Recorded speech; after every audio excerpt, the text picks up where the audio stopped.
G'day guys, I'm Benno. This is the shed. So I was just watching biker bits. So Mark was doing bumming around the man cave or something like that. I'm not quite sure, but he was going over how he's learned to solder and how he thinks he's mastered it. Well, Mark, that ain't mastering it.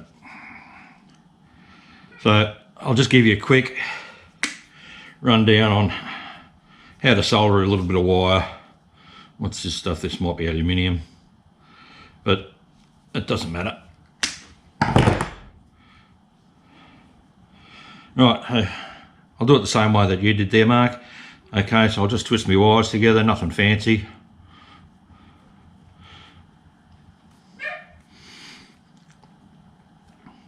I don't have a special little holder, so I'll just stick it in the vise. When your wires are hot enough, your solder should melt by touching it to your wires. And then your solder will flow to your heat source. Are we hot enough yet? Not quite.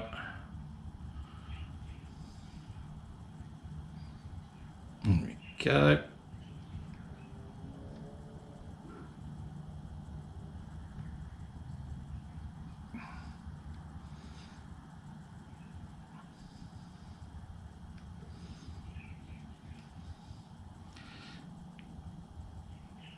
And the solder will suck into the wires,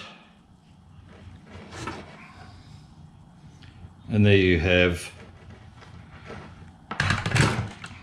one basic solder joint. So if you can see that,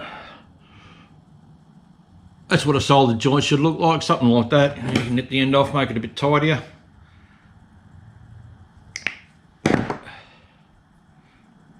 But you don't want it plastered all over the outside. The only thing you're going to achieve there is what's called a cold solder, and you'll create either a high resistance joint or a joint that won't pass electricity at all. So there you go, Mark. That's how you do it. So if you want to master it, do it like that. Right, I'm Benno. This is the shed. If you haven't subscribed, hit subscribe, hit like, hit the bell. Do it all. Catches.